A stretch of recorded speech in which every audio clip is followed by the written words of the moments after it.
प्रत्यङ्गिरे परे देवी सर्वशत्रु निवारणी सर्वत्र सर्वकार्येषु विजयं देहि मे सदा। ॐ शं भक्षज्वालाजिह्वे कराळभद्रे कराळदंशे प्रत्यङ्गिरे शं ह्रीं ॐ अन्नम्। ఓం శ్రీ మాత్రే నమః. ఓం శ్రీ గురుభ్యో నమః. అందరికీ నా నమస్కారాలండి. చాలామంది మంత్రజపం చేసేటప్పుడు కొన్ని పొరపాట్లు చేస్తారు బాబు. ఆ పొరపాట్ల వల్ల వాళ్ళకి మంత్రం మీద నమ్మకం పోయింది.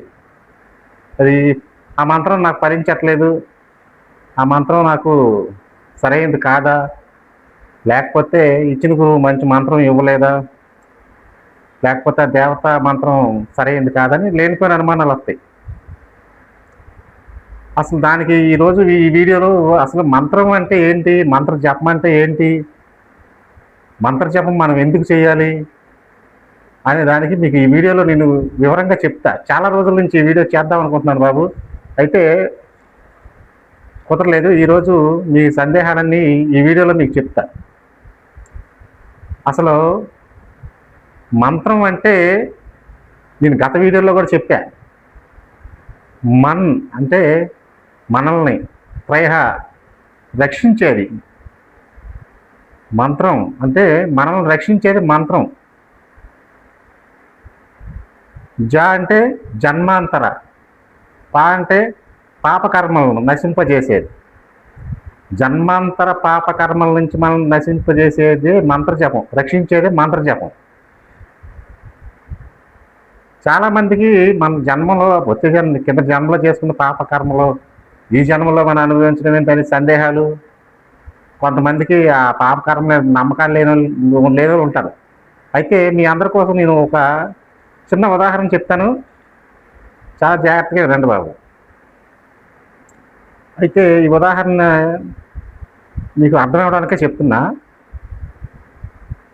మొన్న ఒక 2-3 సంవత్సరాల క్రితం అనుకుంటా, హీరో రామ్ చరణ్కి ఒక అమ్మాయి పుట్టింది.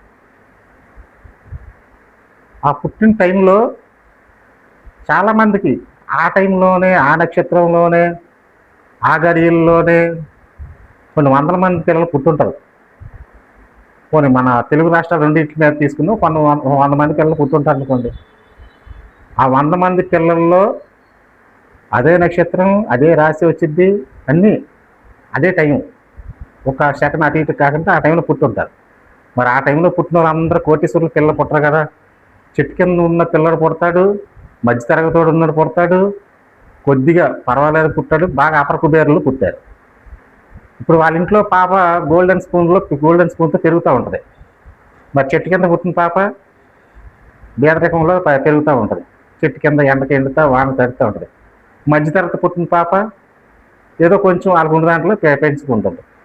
మరి వీళ్ళందరూ ఒకే రాశి, ఒకే అన్నింటి పుట్టారు. మరి వీళ్ళందరూ సమానంగా ఉండాలి కదా. మరి మీకు ఇప్పుడు అర్థమవుతుంది కదా. మరి ఇదే పాపకర్మలో ఇక్కడ తెలుస్తాయి మీకు. ఈ చెయ్యిలు, ఆ బంగారు పుయ్యాల్లో ఊగే పాప గత జన్మలో మంచి పుణ్యం చేసుకుంది కాబట్టి ఈ జన్మలో బంగారు పుయ్యాల్లో ఊగుతుంది.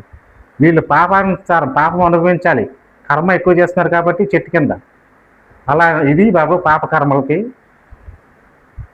పాపకర్మలన్నీ ఇలా ఉంటాయి. ఇలాంటి పాపకర్మలు, కొండంత పాపకర్మలైనా నశింపజేసేదే ఒక మంత్రజపం.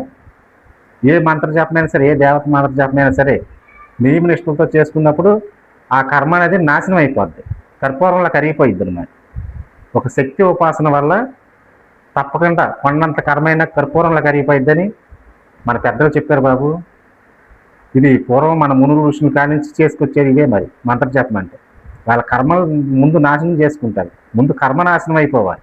ముందు కర్మనాశనం అయిపోయిన మరుక్షణమే మీకు అప్పుడు ఆ విద్యలన్నీ వబ్బుతి లేదు. కొంతమంది చాలా బాధల్లో వస్తారు.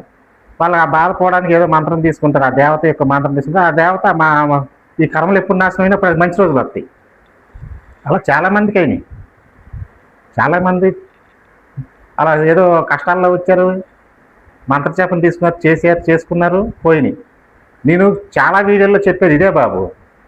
మీరు ఎక్కడెక్కడికో పరిగెత్తడం అవసరం లేదు. మీ దగ్గరలో ఉన్న సరైన గురువు దగ్గరికి వెళ్ళి, చాలామంది ఉన్నారు, మంచి మంచి గురువులు ఉన్నారు, వాళ్ళ దగ్గరికి వెళ్ళి మీ కష్టాన్ని చెప్పి ఎందుకు ఈ సమస్యలు వస్తున్నాయని చెప్పి దానికి తగ్గ మంత్రాన్ని తీసుకుని మీరు కష్టపడాలి. ఏదో వేరే వాళ్ళకి ఏవో ఒక 10,000 20,000 ఇచ్చి మీరు చేసేయండి అది పోవు. ఎలా పోతాయి? వాళ్ళు చేస్తే మీకెందుకు పోతాయి? నువ్వు కష్టపడి రోజు చేస్తే కదా ఆ కర్మ అంతా నాశనం అయ్యిద్ది. అంతేగాని వాళ్ళు ఎవరో చేస్తే నీకు ఎలా పోద్ది? పోదు. చక్కగా మంత్రం తీసుకొని నువ్వు చేసుకో, నువ్వు కష్టపడు. ఒక 48 రోజులు ఒక మండలం కష్టపడు, లేదు 2 మండలాలు కష్టపడు, 3 మండలాలు కష్టపడు. అసలు అప్పుడు ఎందుకు పోతా చూడు నువ్వే. ఇప్పుడు ఒక అమ్మవారి మంత్రం తీసుకో, శాక్తేయ సంప్రదాయంలో ఏ మంత్రాలకైనా సరే అద్భుతమైన విలువ ఉంటుంది. అమ్మ తొందరగా కరుణించింది. చాలామంది చేసుకుని అద్భుతమైన ఫలితాలు వచ్చినాయి. అంతేగాని నేను ఎవరికో 10,000 20,000 వేసాను, నా కర్మ నా కష్టాలన్నీ పోవడానికి ఏవో పూజలు చేశారంటే అవి ఎలా పోతాయి? పోవు కదా. మంత్రం తీసుకొని చేసుకో, నా కష్టపడు. దానికి తగ్గ హోమాలు చేయించుకోండి. హోమాలు చేయించుకుని మంత్రం తీసుకొని చేసుకుంటే మీకు ఎందుకు పోవు? కష్టాలు పోతాయి. చాలామంది విద్య నేర్చుకోవడానికి వచ్చిన వాళ్ళకి కూడా బాబు విద్య నేర్చుకుంటారు, వాళ్ళ కష్టాలు బట్టి వాళ్ళు విద్య నేర్చుకుంటాం, ఏదో మంత్రం తీసుకొని చేసుకుంటాం. వాళ్ళైనా సరే కర్మానుసారం కర్మ పోవాలి. కర్మనాశనం అయినాక మీకు ఆ విద్య తొందరగా అబ్బింది. అందుకే విద్య నేర్చుకునే ముందు ఏమడుగుతారు? శివ పంచాక్షరి చేసావా బాబు, లేదా ఏదైనా మంత్రం చేసావా, గణేష్ మంత్రం అడిగి ముందు దాని తగ్గ విద్యను ఇస్తారు. ఇది బాబు ఇలా మంత్ర జపం చేసుకుంటే మీకున్న కష్టాలు పోతాయి. కానీ అయితే చాలామంది ఏమంటారంటే గ్రహాలు అనుకూలంగా లేవు అని చెప్పి వేరే చోట పరిగెడతారు. అక్కడేమో గ్రహశాంతులు చేసుకుంటారు. గ్రహశాంతులు చేసుకోవచ్చు, ఏదో కొద్దిగా ఉపశమనం వచ్చింది. కానీ అవేమి మీతో కాంప్రమైజ్ అయిపోయి మీకున్న కష్టాలన్నీ పోయేటట్టు చేయవు. అవన్నీ ఏంటి? భగవంతుడు పెట్టాడు. నువ్వు చేసే కర్మల్ని అవి వాటి ధర్మాన్ని అవి వాటి ఉద్యోగాన్ని అవి చేస్తాయి. నిన్ను అనుభవించేటట్టు చేయాలి కదా. మరి అవి వాటి పని అవి చేసుకుంటాయి. అవన్నీ భగవంతుడు ఆజ్ఞ మీదే చేసుకుంటాయి. వాటి పనిలో అవి చేసుకుంటాయి. కానీ మీ కాన్సన్ట్రేషన్ ఏమి అవ్వవు కదా అవి. మీరు అవి పోగొట్టుకోవడానికి నువ్వు అనుభవించాల్సింది. నువ్వు వెళ్ళి గ్రాశాంతులు చేసి నీకు పలానా రోజులు ఉందనుకుంటే ఆ కర్మ అనుభవిస్తే తప్పదు. కాకపోతే కొద్దిగా ఉపశమనం వచ్చింది. అది బాబు. అయితే మంత్రం తీసుకున్నాక చాలామందికి ఎలా చేసుకోవాలనేది నేను ఇప్పుడు వివరంగా చెప్తా. దాని ప్రకారం చక్కగా చేసుకోండి. చేసుకున్నాక మీకే అద్భుతమైన ఫలితాలు వస్తాయి. మంత్రం తీసుకున్న తర్వాత మీరు ఏకాంతమైన గది, చక్కగా పూజా మందిరం ఉండాలి. మంత్రం ఏదో తీసుకున్నావు, 2 రోజులు చేసావు, 4 రోజులు చేసావు, ఏదో కష్టాలు వచ్చినాయని కాదు. కష్టాలకి పెరిగినాయి అనుకుంటారు, కానీ పెరగవు అవి. అవన్నీ కూడా నేను ఇప్పుడు చెప్తా.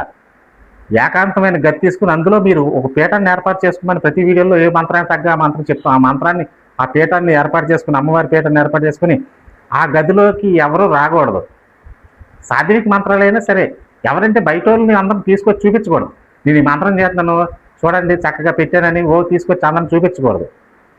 మంత్రం చేసుకునేటప్పుడు చాలా ఇది గోప్యంగా చేసుకోవాలి. ఇంట్లో భార్యాగీలకు చెప్పుకోవచ్చు, తప్పలేదు. వాళ్ళు రావచ్చు, దండం పెట్టుకోవచ్చు, తప్పలేదు. ఇంట్లో పీఠంలో అందరూ తిరగకూడదు. గోప్యంగా చేసుకునేది అనమాట. చక్కగా చేసుకోవాలి. బ్రహ్మ ముహూర్తంలో లెగాలి. తప్పనిసరిగా బ్రహ్మ ముహూర్తంలో లెగాలి. శుచిగా ఉండాలి. సాధన చేసే సమయంలో బాగా శుచి ఎక్కువ పాటించాలి.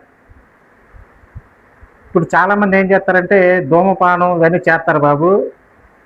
ఇవి చేసినప్పుడు తొందరగా మంత్రం ఎలా పలికిద్ది? పలకదు కదా. మంత్రం నేను కొన్ని వీడియోలో చెప్పా. ఆ మంత్ర దేవత మన నాలుక మీద ఉంటుంది. మన నాలుక నిత్యం అనుష్ఠానం చేస్తూ ఉంటుంది ఆ మంత్రాన్ని. ఒక దేవతా మంత్ర బీజాక్షరాలు మన నోరు పలికినప్పుడు మనం చాలా పరిశుభ్రంగా ఉండాలి. ధూమపానం, మద్యపానం ఇవి చేసినప్పుడు ఆ దేవత యొక్క మంత్రం మన నాలుక మీద ఎలా ఉంటుంది? ఉండదు. అలా చక్కగా నియమనిష్టలతో బ్రహ్మచర్యం పాటించాలి తప్పనిసరిగా. బ్రహ్మచర్యం పాటించే కొన్ని మంత్రాలు ఉంటాయి. కొన్ని గృహస్థ ధర్మం పాటించే మంత్రాలు ఉంటాయి. అవి మీ గురువులు చెప్తారు. కొద్దిగా భోజనం తీసుకోవాలి బాబు. ఎందుకు తీసుకోమంటున్నామంటే మన శరీరాన్ని కష్టపెట్టాలి. మన శరీరాన్ని కష్టపెట్టి మన ఇంద్రియాలను కష్టపెట్టినప్పుడు నీకు ఫలితం వచ్చింది కదా. అవన్నీ కష్టపడాలి. కొద్దిగా ఆహారం తీసుకోవాలి. పళ్ళు ఫలాలు తీసుకుంటూ ఉండాలి, పొద్దున్న సాయంత్రం తీసుకొని చేసుకోవాలి. అబద్ధాలు ఆడకూడదు బాబు మంత్రజపం చేసినప్పుడు. నేను కొన్ని వీడియోలో చెప్పాను, పరాయి స్త్రీలో మన అమ్మవారి రూపాన్ని చూసుకోవాలి. భార్యతోనూ ఇంట్లో పిల్లలతోనూ విభేదాలు గొడవలు పడకూడదు, వాళ్ళని బాధ పెట్టకూడదు. తర్వాత మనం హింసను ప్రేరేపించేవి చూడకూడదు. అంటే టీవీలో కానీ వీటిల్లో కానీ హింసను ప్రేరేపించే సినిమాలు అవి వస్తాయి కదా, అవి చూడకూడదు. ఇవన్నీ ఉన్నాయి నియమాలు చక్కగా. అసలు ఇవన్నీ చూసుకొని జాగ్రత్తగా పాటించుకొని భక్తి శ్రద్ధలతో అమ్మవారి మంత్రజపాన్ని చేసుకుంటా, అమ్మవారికి తగిన పళ్ళు ఫలాలు పెట్టుకుంటా, ఏకభక్త మధ్యాహ్నం పూట భోజనం చేసుకోవాలి. రాత్రిపూట చక్కగా భూసైనం చేయాలి. భూసైనం అంటే చాలామంది ఏమన్నారంటే కింద చాప కూడా వేసుకోకుండా పడుకుంటున్నారు. అలా చాప కూడా వేసుకోకుండా పడుకోకూడదు బాబు.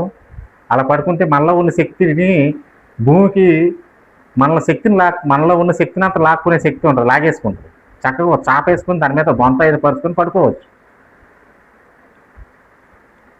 మంత్రం జపం చేసేటప్పుడు కూడా మాల తిప్పే పద్ధతి కూడా నేను నా పాత వీడియోలో ఫస్ట్లో 2వ వీడియోలో నేను ఉంటుంది, అది కూడా చూడండి. అంగన్యాస కరన్యాసాలు కూడా అందులో ఇప్పుడు చెప్తే పెద్ద వీడియో అయిపోయింది.